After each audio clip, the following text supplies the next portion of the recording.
Oi! Aqui quem fala é a Larissa Beco e eu sou a Caçadora de Fãs. Essa série de vídeos que você pode acompanhar aqui no canal do Cult de Cultura traz pesquisadores de diversas áreas da ciência para compartilhar experiências em prol do conhecimento. Espero que você goste! Bom, então o pessoal está chegando aí. É muito legal estar contando com a participação de vocês nessa primeira live da Caçadora de Fãs. E como a caçadora, a proposta do quadrinho é fazer divulgação científica, a proposta dessa live é também fazer divulgação científica de uma certa forma. Então, eu convidei o Tiago para participar dessa live hoje aqui com a gente, para ele me contar e contar para vocês quais são as inspirações acadêmicas dele. Porque a gente sabe que, assim como na arte, a academia e a pesquisa acadêmica demandam inspiração, demandam concentração, a gente tem que querer, a gente tem que gostar daquilo para conseguir ter uma boa experiência. Não é à toa que nós temos muitas experiências acadêmicas, né, de pessoas que a gente conhece, já ouviu falar, traumáticas. Então, eu acho que também o objetivo dessa live hoje é a gente também mostrar esse lado um pouco mais subjetivo da pesquisa. No nosso caso, acaba sendo muito subjetivo, porque nas ciências humanas a gente lida direto com objetos que a gente gosta, que a gente conhece, que a gente convive. Então, não podia ser diferente. Essa live tinha que começar com o Tiago, que é ilustrador da Caçadora de Fãs, para quem não sabe, mas eu acredito que todo mundo saiba, e que é pesquisador também. Então, acho que até por isso, né, Tiago, que tu topou tão facilmente entrar num projeto que não está te pagando nada. Não, mas em parte é pelo interesse, sim, da temática, né? Eu acho que é bem, de certa forma, bem inovador nesse sentido, né? Porque a gente sabe que tem algumas coisas por aí que fazem uma intersecção aí entre academia e quadrinhos, mas eu não sei, não, eu acho que das coisas que eu conheço, eu acho que o Projeto da Caçadora é bem específico, assim, tem uma personalidade bem própria, por ser uma coisa um pouco mais não para falar da pesquisa de uma forma dura, assim, né? Que às vezes é o que acontece, né? Mas para falar da experiência de se fazer pesquisa, assim, então é uma abordagem que eu acho que é bem diferente e bem legal, porque eu acho que é legal trocar essas experiências, especialmente para as pessoas que têm interesse, ainda não estão muito dentro da academia e têm interesse para saberem um pouco do que rola, assim, né? Então, acho que é bem. Com certeza, a grande parte do meu interesse foi na questão da temática e dessa relação com o meu próprio trabalho, né? Enfim. Sim. Bom, enquanto o pessoal vai entrando, aí antes de a gente entrar no assunto efetivamente dessa live, eu queria primeiro agradecer pela tua parceria de novo, né? O projeto Caçadora de Fãs, ele é mais que a HQ, ele está se tornando mais que a HQ e muito por conta de pessoas como tu que topam e fazem parte e abraçam o projeto com as mãos e com os pés, né? Então, eu sempre digo que eu sou uma pessoa de muita sorte, porque eu encontro sempre pessoas muito queridas e muito bacanas na academia. Eu tive, óbvio, como todo mundo, algumas experiências traumáticas, não muito agradáveis, né, com professores, com colegas, mas a gente tem essas experiências ruins, a gente se afasta dessas pessoas e a gente fica com aquelas que servem, que são legais. E o Thiago é uma dessas pessoas, é uma pessoa assim que entrou no projeto sem a gente se conhecer muito, a gente já tinha se cruzado em eventos acadêmicos, né? Porque o meio acaba sendo o mesmo, mas é uma pessoa que eu não conhecia e que hoje eu tenho muito orgulho assim de conhecer e de fazer parte. A gente tem várias coisas em comum e é muito legal assim a gente ter a oportunidade de conhecer pessoas de outras áreas que se não fosse por outros projetos paralelos a gente não conheceria, né? É verdade. Eu acho que foi realmente.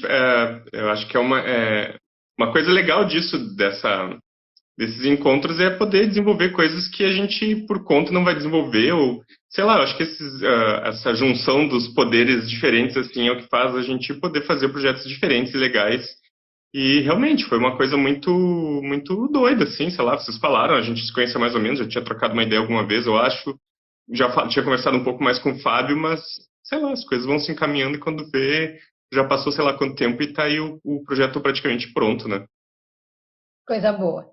Bom, então primeiro, já que a gente já está há 10 minutos, né, de trocando elogios, eu acho que primeiro eu queria que tu falasse um pouquinho da tua trajetória acadêmica para o pessoal também te conhecer um pouquinho mais como pesquisador. Tá. A minha graduação foi em desenho industrial na UFSM, que é o design gráfico, mas lá ele tem esse nome um pouquinho diferente. Eu, desde novo, criança, adolescente, eu queria trabalhar com desenho, com ilustração, com quadrinhos, com animação. E quando eu tinha lá, por uns 15 anos, eu descobri esse curso e descobri que era um curso que tinha disciplinas justamente de histórias em quadrinhos, de ilustração. E eu, tá, cara, é isso aqui que eu vou fazer, né? Então nunca teve muita dúvida, o negócio que me chamou, assim. No curso eu acabei focando um pouco mais em desenho, em questões técnicas, mas quando chegou o TCC, né, o trabalho de conclusão do curso, eu resolvi trabalhar com quadrinhos. Inicialmente eu pensei em falar um pouco sobre quadrinhos independentes, publicações independentes. Na época não era essa cena que tem hoje, assim, era uma época anterior a tantos eventos e tantas publicações e tantas outras editoras que estão investindo em publicar quadrinhos autorais brasileiros, né? Era um mundo completamente diferente. Então eu pensei por isso, falei com muita gente, tinha algumas coisas rolando na época, era legal, mas ainda era uma coisa muito, muito, assim, muito pequena, né? Eu não me lembro exatamente por que isso começou a migrar para a ideia de falar sobre publicações digitais de quadrinhos. Na época também era um outro universo, outro mundo, não tinha smartphone, por exemplo, né? Não tinha iPad, não tinha essas coisas, então assim, era outro universo. A internet era outra coisa, né? As redes sociais estavam recém começando, né? Então, eu não me lembro exatamente o que deu o estalo de ir para esse lado. Talvez, eu acho que talvez tenha sido inclusive a questão prática, assim, né? De custo, da questão operacional de se fazer quadrinho impresso, que tenha me feito começar a pensar na possibilidade de trabalhar com quadrinho digital.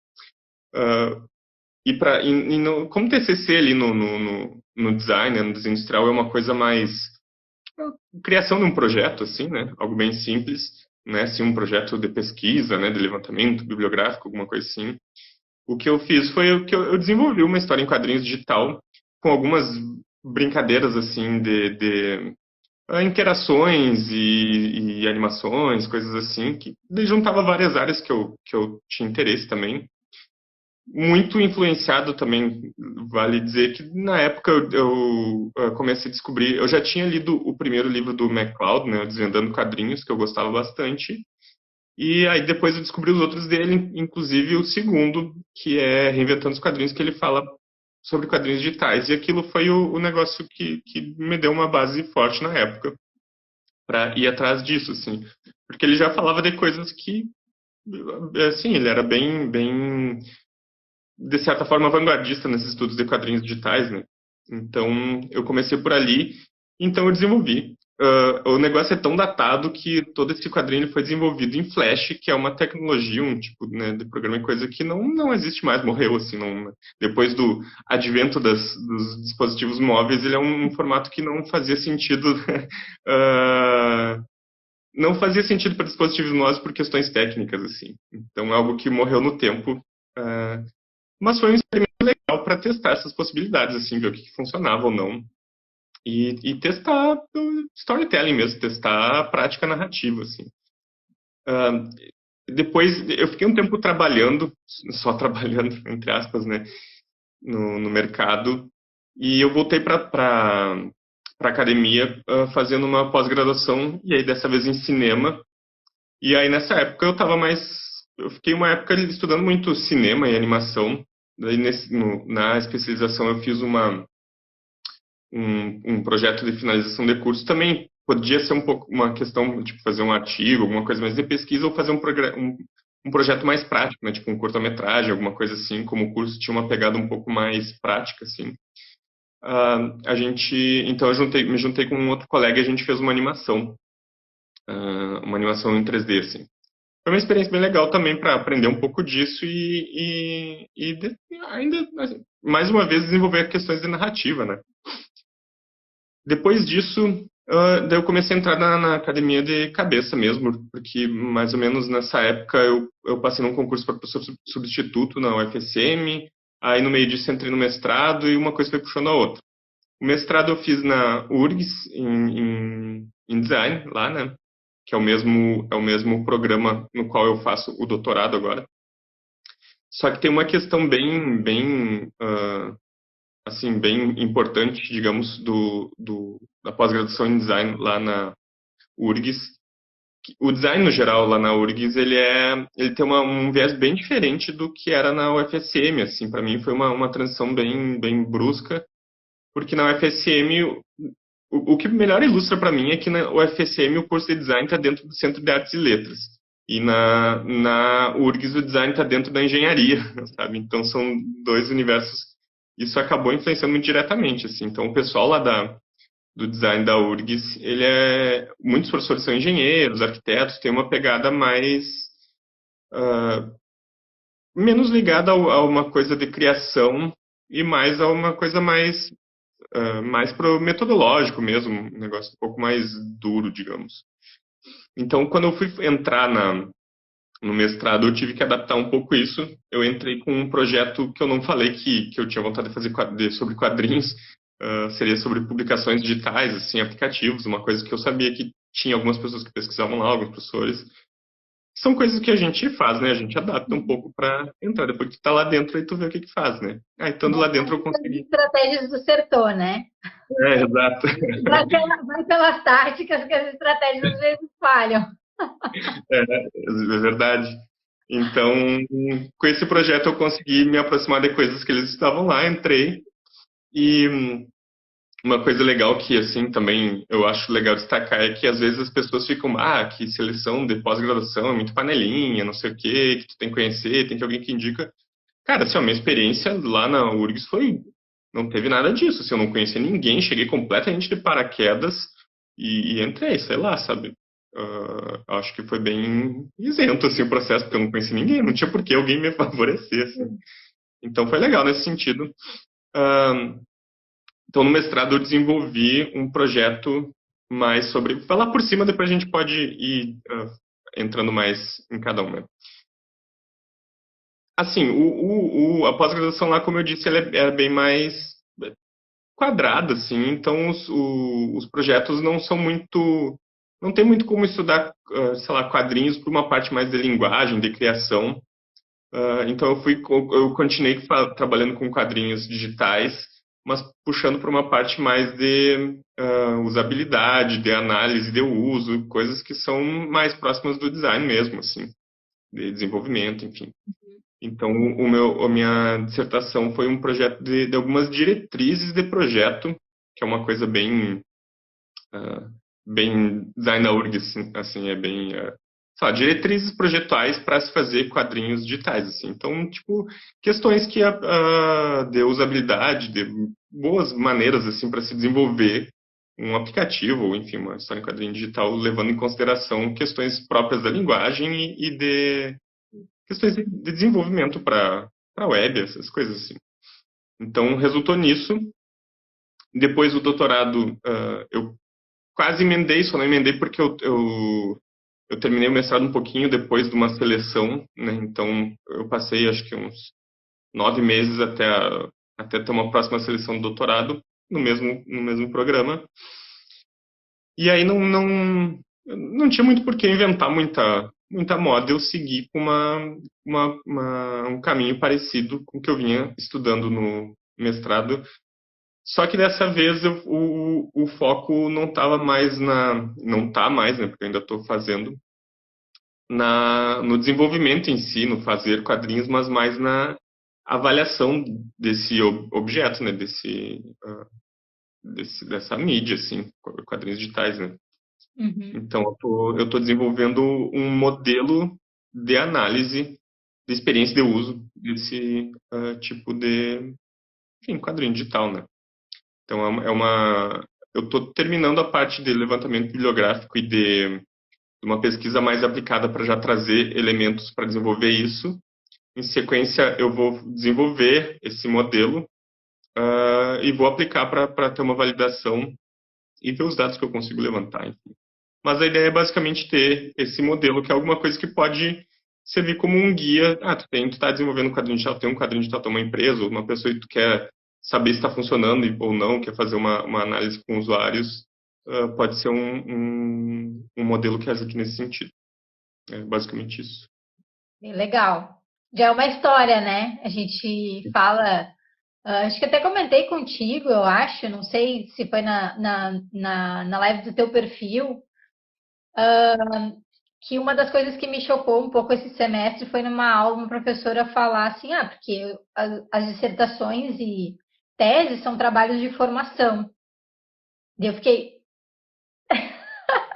porque não eram para ser os trabalhos mais importantes da nossa vida, né? Porque são trabalhos que estão nos formando como pesquisadores, mas acabam sendo, usando uma lógica de sistema, de produtividade, né? Quase nenhum pesquisador consegue ser apenas pesquisador, tem que dar aula e tal, trabalhar, né? Enfim.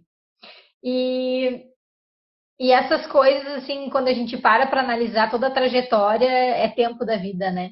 Então, são Sim. já quantos, quantos Muitos anos? anos de dedicação, né? Tipo assim, ó, contando só de pós-graduação, se descontar a questão da graduação e tal, são quase 2 anos de especialização, mais 2 mestrados são 4, agora com a doutorado 8 anos, é quase uma década só em pós-graduação, né? É realmente é muita coisa. São coisas que a gente, se há 10 anos atrás eu parasse para pensar, vou ficar os próximos 10 anos carregando uma cruz enorme de pesquisa e coisa, talvez eu não fizesse. São coisas que tu tem que entrar meio inconsequente, de certa forma, assim, porque vai lá e mete a cabeça e vai fazendo em um dia de cada vez. Porque É, existe um esforço muito, muito grande, assim. E normalmente é feito numa fase da vida que rola muitos complicadores, assim, né? Tipo, é uma fase que tu tá, sei lá, tá meio instável, aí tem emprego, aí perde emprego, aí casa, aí sei lá, muita gente, sai de casa, tem muita gente que tem filho, sei lá, né? Então, além de juntar todo o problema da pesquisa e dessa situação que é complicada e exige muito psicologicamente, tem a questão da fase da vida que também, no geral, é meio turbulenta, e aí ah, enfim, é uma fase complicada que eu espero terminar muito em breve. muito de Barcelona aí para ti, Thiago. Olha que Alexandra, legal. tudo bem? Bom, então, e aí, eu trouxe essa questão do tempo, né, do investimento de tempo da nossa vida em cima de uma pesquisa, porque como eu comecei a live dizendo, né, a pesquisa, assim como a arte, ela demanda também inspiração, ela demanda dedicação. É uma área que é bem isso. A gente vê muita gente que entra no mestrado com uma expectativa e não aguenta. Às vezes mal consegue terminar o mestrado e nunca jamais vai entrar no doutorado por conta de que não enxerga realmente essa dedicação, essa paixão que se tem que ter pela pesquisa, né? Apesar dos pesares, das burocracias, dos cortes de bolsa, de todas as coisas que a gente não vai comentar aqui hoje, porque essa é uma live leve, já diria a Regina Duarte. Mas brincadeira essa parte, né, para a gente não começar a chorar. Eu queria, um dos objetivos de fazer essa live aqui pelo Caçadora é de trazer, então, as pesquisas que inspiram pesquisadores, então, para conseguir realmente dar conta dessa cruz, como diz o Tiago, né? De a gente realmente dar conta da pesquisa de uma forma mais interessante, porque quando a gente lê um bom livro ou um bom artigo, a gente se contamina com aquilo, né? A gente fica querendo fazer também, a gente quer fazer as relações e tal. E aí eu já não queria dizer nada, mas eu já sei o spoiler, já vou dar, eu já sei qual é a pesquisa que inspirou o Thiago, porque eu perguntei para ele antes de começar a live, logicamente, porque eu também queria, né, saber, assim, dar uma pesquisada e tal. E não por acaso quem ele me disse que inspirou ele inspira ainda durante sua trajetória acadêmica é o próprio Scott McCloud, que ele citou ali quando estava falando que descobriu o Reinventando os Quadrinhos, que foi o segundo livro dele nessa linha de teórico dos quadrinhos. E ele é realmente um cara super importante para a área, né? Eu acho que ninguém que pesquisa quadrinhos pode passar batido pelo Scott McCloud. Pode até não gostar muito, mas não pode passar batido. Tem que ir lá e tem que ler, tem que saber. Então, só para o pessoal saber, o Scott McCloud, ele é quadrinista. Esses livros que são livros teóricos de demarcação da área das histórias em quadrinho, como produto cultural, como mídia, são em formato de quadrinhos também. E claro que o que é legal é que ele vai te apresentando esses conceitos e essas questões relacionadas à linguagem, à mídia, de duas formas. Ele textual, pelo balãozinho, mas também pelo próprio formato, né? Pelo próprio formato de ser em história em quadrinho. Então fica uma perspectiva bem legal assim para quem estuda. Então ele tem o Desvendando os Quadrinhos, que foi o primeiro dessa série. Foi lançado em 93, se não me engano. Tem até uma edição especial, né, que foi lançada de 10 anos, que foi lançada depois, porque no Brasil saiu aqui em 95. Em 2005 tem aquela, eu acho que é a edição que todo mundo conhece, a edição mais moderninha dos Desvendando os Quadrinhos. Depois teve o Reinventando os Quadrinhos, no ano 2000, que daí é quando ele começa a falar, então, dos quadrinhos digitais. E, por fim, o Desenhando Quadrinhos de 2006, que no inglês, os títulos desses livros, respectivamente, ficam Understanding Comics, Reinventing Comics e Making Comics. E aí, esse último, ele é bem mais focado para quem realmente quer produzir quadrinhos, né? Que é importante também para quem estuda saber como é que é esse processo de produção, então a gente acaba tendo que passar por ele também. Os 3 livros, eu acho que foram lançados pela editora M-Books no Brasil. Então, para quem quiser pesquisar depois. E aí vem agora o momento realmente mais importante dessa live. Por que o Scott McCloud, junto com esses livros deles, e quais desses livros tu considera mais importantes, te inspiraram na tua pesquisa? Na verdade, agora faz tempo que eu não entro muito num contato mais direto com ele, porque sei lá, no mestrado, doutorado acabou aprofundando, achando outras coisas, a gente vai avançando, né, e algumas coisas mais de base vão ficando, né. Então, eu usei um pouco algumas questões dele no mestrado, agora no doutorado, não sei se acho que até nem falei dele, assim. Mas ele foi uma grande inspiração, principalmente no início, assim, mas especialmente pela questão de fazer pesquisa e mostrar os resultados em quadrinho. Isso foi uma coisa que mexeu comigo, assim. Eu pensei, cara, eu quero fazer isso, quero fazer um projeto em quadrinhos, assim, fazer, enfim, o que for, o que quer que seja que eu vá pesquisar, poder ter uma coisa assim, né, que legal. Era uma vontade que eu tinha, mas não é qualquer lugar, qualquer curso que tu vai ter essa liberdade, qualquer professor. Não é uma abordagem muito fácil, assim. Então, acabou que eu nunca botei exatamente em prática esse plano, assim, de fazer. E até porque também, assim, pesquisa é um negócio muito trabalhoso e fazer quadrinhos é um negócio muito trabalhoso. E quando tu tá lá fazendo a pesquisa e tá meio cansando disso, pensar em fazer depois ainda pegar todos os resultados que já levou anos para fazer e transformar em quadrinhos pode ser meio frustrante, assim. Mas ele foi muito inspirador, primeiro nisso, e segundo porque foi, acho que, o primeiro contato que eu tive com alguém teorizando sobre quadrinhos digitais, que, assim, é uma coisa que eu pesquisei muito, continuo pesquisando, ainda estou pesquisando, mas que é um negócio meio engraçado porque eu mesmo não consumo tanto, assim. Consumo alguma coisa e tal. Tenho curiosidade em saber mais, em conhecer possibilidades, em testar possibilidades, mas eu mesmo não me agrado 100% das coisas que tem aí, a ponto de eu consumir muito, assim. Eu ainda também sou muito apegado à questão material, que é um ponto que eu falo na tese, assim, né, da persistência da materialidade e do colecionismo também, né? Então essas coisas acabam sendo muito fortes e eu mesmo, pesquisando isso há 12 anos, sei lá, não é uma coisa que eu consumo tanto.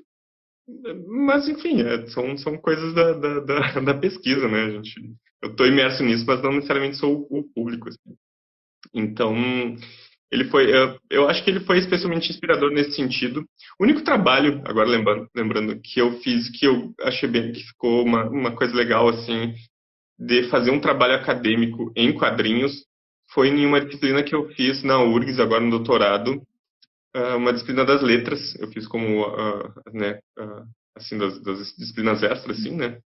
E foi uma disciplina que era para discutir, eu não vou me lembrar o nome agora. Foi a melhor disciplina que eu fiz contando todas as pós-graduações que eu fiz, assim, contando especialização, mestrado, doutorado, que ela era sobre criação. Então ela discutia textos porque era das letras, né? Então a gente tinha muitos textos de autores que tinham refletido sobre a própria criação. E aí era mais para autores de literatura, mas tinha também cineastas, outros tipos de artistas, assim. E foi uma coisa muito legal. E aí, no final da disciplina, a gente tinha que fazer um artigo. E aí eu conversei com o professor, se eu falar um pouco, trazer esse levantamento bibliográfico, falar um pouco sobre a minha própria pesquisa, o meu processo de criação, né? E fazer isso em uma história em quadrinhos. E a professora achou o máximo, ela era super pilhada com esse tipo de coisa e resultou um fanzinezinho eu fiz. Pena que eu tenho que achar aqui, uma hora eu mostro, não tô com ele à mão aqui. Mas eu fiz uma brincadeira em que eu encontrava, o meu personagem encontrava os pesquisadores, esses outros autores que a gente tinha estudado na aula e tal, e a gente tinha todo um diálogo, mais ou menos como é na estrutura de uma pesquisa, assim, de levantamento bibliográfico, que tu tem, né, um diálogo, entre aspas, entre os autores, mas ali eu fiz de uma forma meio literal, fazendo uma brincadeira meio fantasia, assim, e foi um negócio que eu gostei muito, mas ficou meio nisso, assim. Então, depois acabou focando mais na pesquisa um pouco mais dura, né? E, sei lá, falei tanto, eu já não me lembro se eu respondi o que era. Sim, sim. E aí, trazendo o Scott McCloud, claro, ele tem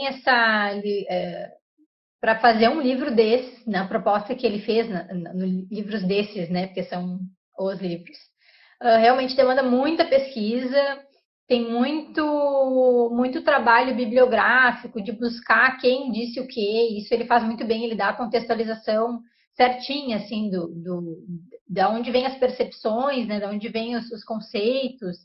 Então isso é muito legal, é um trabalho realmente muito, acho que imprescindível para a área de quadrinhos como um todo. Mas vamos abrasileirar o nosso papo e eu queria que tu trouxesse, então, pesquisadores brasileiros que te inspiraram, não só nos quadrinhos, pode ser de forma geral, para pensar pesquisa ou enfim, na área de quadrinhos ou não. Sim. Sabe, nessa época em que eu comecei a entrar um pouco na pesquisa de quadrinhos, mais na graduação, enfim, eu comecei a comecei a descobrir que já tinha uma galera que há 10, 12 anos atrás já estava pesquisando alguma coisa de quadrinho digital e testando algumas coisas. Tanto o pessoal da academia como pessoas que estavam no início dos anos 2000 lá, até um pouco antes, já estavam testando fazer quadrinhos para internet, né? Um exemplo que é sempre legal de dar é o Fábio Abu do Combo Rangers, que ele foi um cara precursor de fazer quadrinhos para um formato digital que utilizava algumas ferramentas mais ou menos interativas assim. Isso lá no início dos anos 2000 e virou uma franquia, né? Hoje tem quadrinho impresso e tal. Então me permitiu começar a descobrir essa galera e um cara que eu descobri que na época eu consumi muita coisa e apesar de depois eu tive minhas divergências assim, nunca mais usei, mas com o texto, né, porque eu não conheci ele pessoalmente, foi o Edgar Franco, que é eu tô Ciberpagé. tentando isso, já não consigo me lembrar Na verdade, eu acho que do é cyber. pseudônimo. Oi? Eu acho que é cyber que ele deve. Não sei Enfim, também. Garoto Cyber Pajé, que ele é mais das artes, né? E ele já vinha pesquisando quadrinhos digitais há muito tempo, então ele teve muitos alunos também, muita gente que pesquisou e fez coisas, então acabou sendo também uma porta de entrada bem grande, assim. Mas eu acabei que as perspectivas dele são mais experimentais, enfim, ele é um cara bem fora do padrão, digamos, né? Ele é um personagem, né? E isso reflete não só na produção artística como acadêmica dele, assim. Ele é bem personagemzão, assim. Mas mesmo eu não indo para os mesmos lados que ele foi alguém que foi uma porta, assim. Eu li muita coisa dele, eu acho que ao menos para encontrar enfim, apresentar mais coisas mesmo, o trabalho dele e dos orientandos dele, tudo que veio depois é muito importante, assim. Então, inicialmente é, o, o, o Então, aí quer dizer, eu professor comentou que é Yuri Ciber nos mesmo. salvando. Eu só Sim. comecei. Ciber Pajé. Eu só vi ele uma vez, na verdade, numa banca lá no FSM, assim, até nem conversei com ele na época, faz muitos anos. Então foi um cara que ele tem esse termo da HQtrônicas e tal. Então ele tem um peso, né, nessa cena da pesquisa dos quadrinhos brasileiros, querendo ou não, assim. Mas eu acabei indo, sabe que agora pensando, eu acabei indo muito para outros caminhos. E claro, minha pesquisa acabou que é uma coisa que eu recentemente entrei em paz comigo mesmo, que em mestrado e doutorado eu estou pesquisando design, assim. Quadrinhos é objeto, mas não é exatamente uma pesquisa sobre quadrinhos, assim. É o objeto que eu estou estudando quadrinhos, mas é um trabalho de design, né? Eu tenho que ficar em paz com isso para não me frustrar que talvez eu não entre, não aprofunde tanto em quadrinhos como eu em algum momento gostaria, assim. E acabou que eu acho que praticamente tudo que eu tenho usado em mestrado, doutorado é internacional, assim, infelizmente. Ah, mas é que acaba que alguma é que o design, a pesquisa no design é uma coisa muito recente, assim. As pós-graduações em design, mestrado, doutorado são muito recentes, coisa de uma que outra década, assim. As primeiras começaram a aparecer no Brasil. E não é uma área que tem um corpo forte de pesquisa, assim, para ter um embasamento grande internacional. ah, não tem, assim, teorias muito de base que já tenham se firmado. E no Brasil muito menos, porque, né, tá vindo, assim, tem coisas que a gente... Então, às vezes, as pesquisas no design são muito às vezes mais ligado com uma pesquisa mais experimental, enfim. Inclusive até vou mostrar aqui um negócio, acho legal comentar, pra, enfim, para comentar até essas diferenças de pesquisa, assim, porque a academia é um negócio muito vasto, muito diferente, e a forma como alguém faz pesquisa sei lá, em farmácia é absurdamente diferente do que alguém faz em letras ou comunicação ou design, né? Agora, no doutorado, eu estou utilizando uma metodologia de pesquisa que ela é, na verdade, uma mistura de metodologia projetual, que é uma coisa essencial no design, com trazendo essa ideia de metodologia projetual para a pesquisa, assim, que é Design Science Research. Fica espelhado, né, mas é um tipo de pesquisa que ela é praticamente uma metodologia projetual para no final tu ter um projeto de um produto, assim, mas que é um produto, pode ser um produto teórico, né, enfim, como é no caso meu, é um modelo de análise, né. Então enfim, esse pessoal aqui que desenvolveu isso é brasileiro e é uma parte bem importante da minha tese que eu estou desenvolvendo, são pessoal do Brasil. Mas a parte dos quadrinhos acabou ficando um pouco mais para a galera mais internacional, porque já foi onde eu achei algumas experimentações mais recentes, assim. Isso é uma coisa que ali também pelo fato de no design não ter essa base, assim, né, tão forte, consolidada, a gente tem muito essa preocupação, pelo menos ali na URGS, de ter coisas muito recentes, assim, não ficar assim, vou me basear numa linha de uma literatura tal, que já vem de décadas, que isso aqui está aceito como, né, uma coisa... Não, a gente está meio sempre utilizando mais artigos mesmo, de revistas importantes, assim, né? São coisas mais recentes, né? Até porque quem estuda tecnologia é uma coisa meio complicada, né? Você vai esperar um livro sair para daí ele ficar e as pessoas citarem, a tecnologia já está defasada, né? Então acaba que o meu levantamento bibliográfico é muito mais de artigos um pouco mais técnicos do que de uma coisa mais de literatura mesmo, né? Literatura acadêmica, assim, né? Sim. E, bom, para a gente entender, acho que até para facilitar para o pessoal que está nos prestigiando nesta noite, bom, tu comentou, né, que a tua intenção lá no início da tua carreira acadêmica era talvez olhar para o mercado independente e acabou migrando para os quadrinhos digitais. E o que aconteceu, de uma certa forma, é que essas duas áreas, para tua alegria ou não, se ajuntaram, né? Uma impulsionou a outra de uma certa forma. E, bom, só que o que a gente tem muito hoje, e até o nosso caso no Caçadora de Fãs, é o caso de quadrinhos que não são feitos para o digital, né? Mas são disponibilizados digitalmente, em PDF, em outros formatos assim, para serem lidos em dispositivos digitais. Esse tipo de material, ele é um material considerado quadrinho digital? Sim, da forma como eu vejo, sim.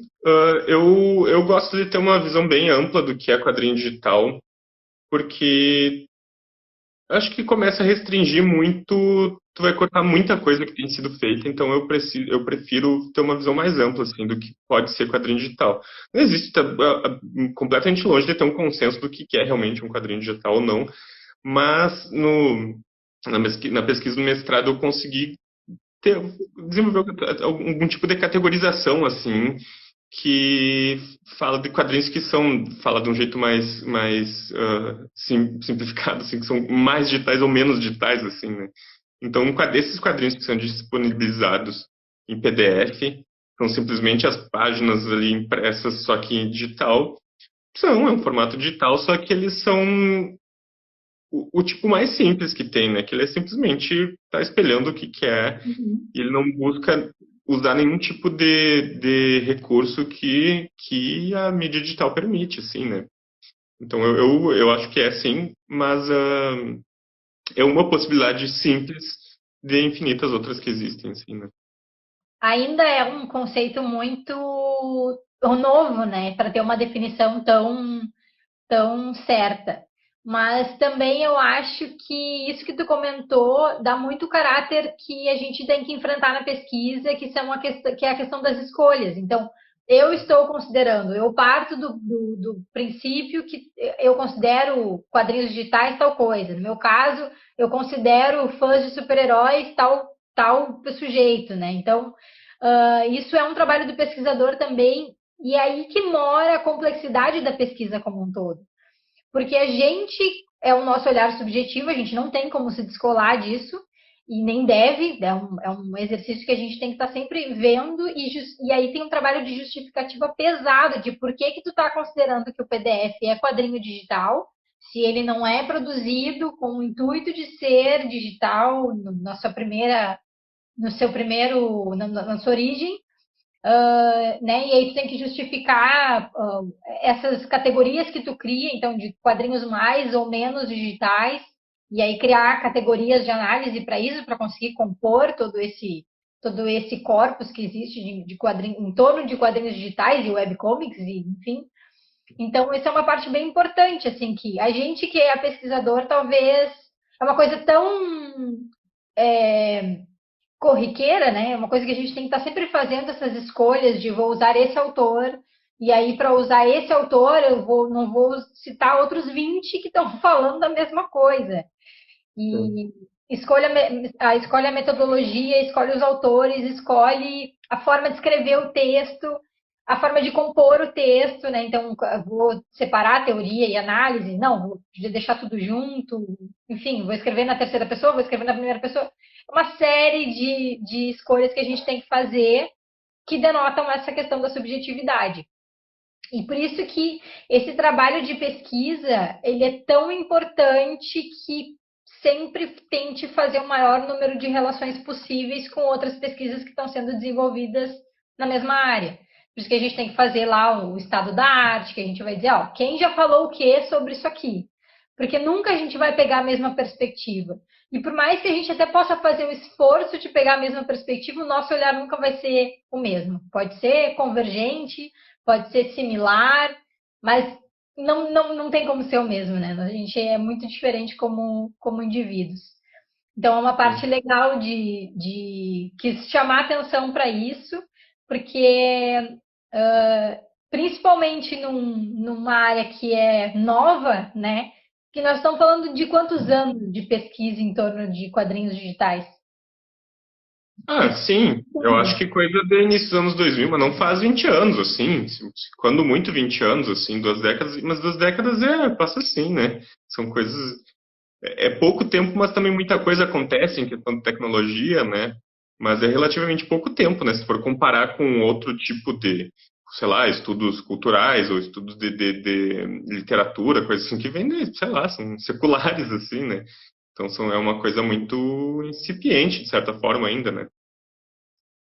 Então realmente o desafio para ti como pesquisador é ainda maior por conta disso, né? Porque é uma área que não está formada, que não está dada, né? Então, e aí tem esses desafios, como é uma área muito recente, a bibliografia não está em português, ela está na língua original, normalmente chega em inglês para nós, porque a grande maioria dos pesquisadores internacionais acabam publicando em inglês. Mas ainda assim, às vezes é uma terminologia técnica, acaba dificultando um pouco. Então, realmente é bem desafiador pesquisar um assunto que está acontecendo, assim, que está no seu desenvolvimento, né? E, ao mesmo tempo, é super importante também, porque mesmo que vão se mudando, né? Como tu citou o trabalho do Ciberpagé, vou falar agora corretamente, ele acaba sendo citado e sendo referido quando o assunto é quadrinhos digitais, webcomics, HQtrônicas, né, como ele chama, porque ele foi uma espécie de fundador da temática no país. Então, é importante que tenha, mesmo que a pesquisa, toda pesquisa é datada, mas é importante que a gente tenha esses marcos acadêmicos para que se possa também ver como é que evoluiu aquela temática, né, aquele assunto, enfim. Sim, e daqui a pouco, assim, a gente vai colocando essas coisinhas um passinho de cada vez e daqui a pouco alguém vai estar pesquisando a história da pesquisa em quadrinhos digitais e vai fazer uma linha do tempo sobre isso, né? Mas é assim que avança a pesquisa, né? Não adianta, a gente não pode se frustrar, assim, às vezes o pessoal que está entrando na academia acha que vai fazer uma coisa muito impactante, mas isso é absurdamente raro, assim. No geral, a gente faz, assim, uma contribuição de um grãozinho numa praia, assim.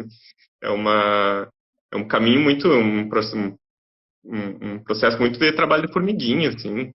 Então, a gente tem que ficar... As contribuições parecem pequenas, mas é assim que a coisa funciona, né? Então, e sobre também, acho legal destacar a questão dos recortes, eu acho legal destacar, costumo dizer que pesquisar é recortar mesmo, são fazer recortes, a gente está o tempo inteiro, eu vou decidir que isso aqui é isso aqui, e aí eu vou falar disso a partir disso, não tem como abraçar tudo, não tem como, né? Então a gente tem que decidir algumas coisas. No caso de tu ter disciplinas, assim, áreas que não tem não tem muito concordância em algumas coisas, não está muito estabelecida, de certa forma, a gente acaba tendo um pouco mais de liberdade, assim, né? De instituir, não, tá, ó, ninguém nunca falou que existia essa categorização para quadrinho digital. Não é nada demais, mas não está escrito em nenhum lugar, assim, né? Então,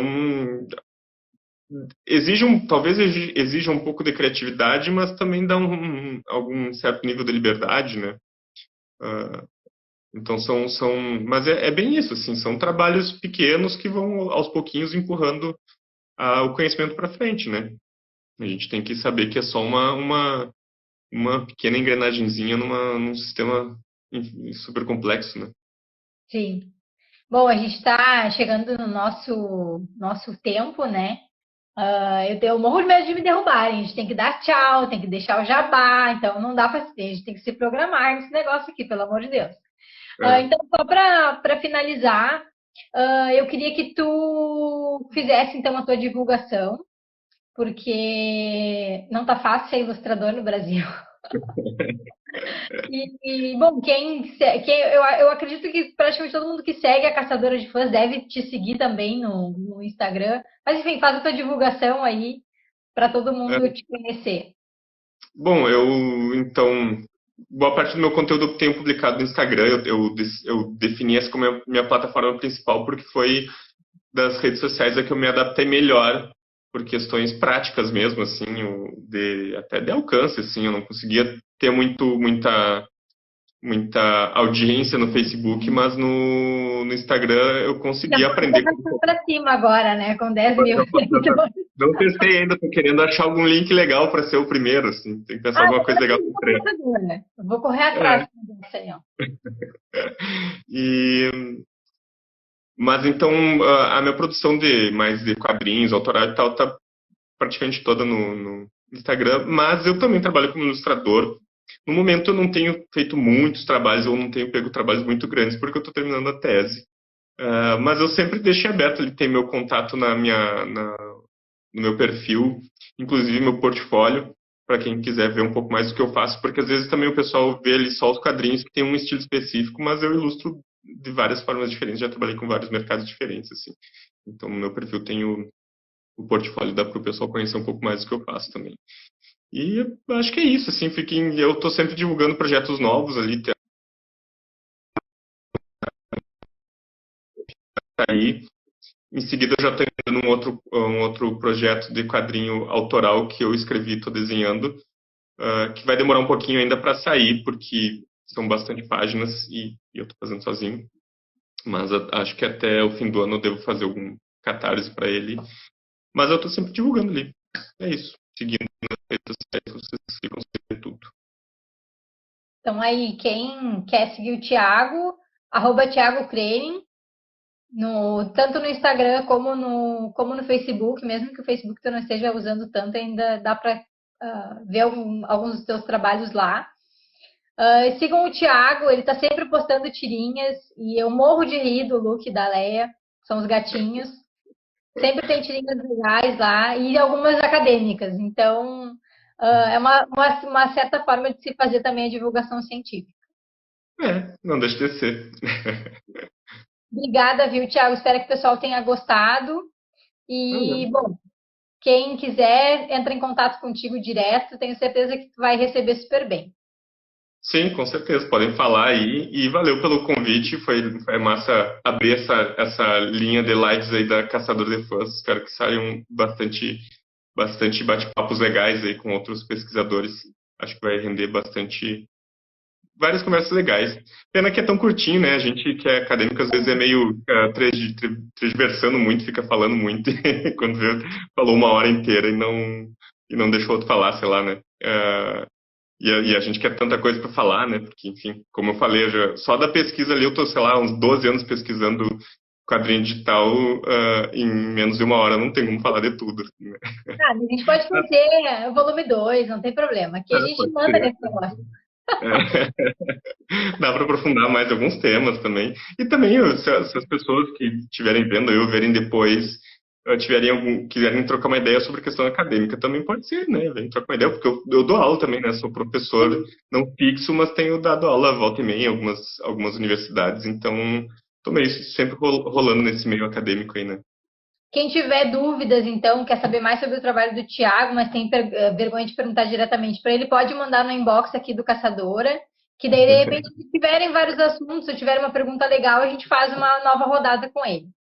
É Tá bom? verdade. Tá valendo. Então tá, pessoal. Obrigada pela participação de todo mundo. Espero que tenham gostado. Até a próxima. Valeu. Até.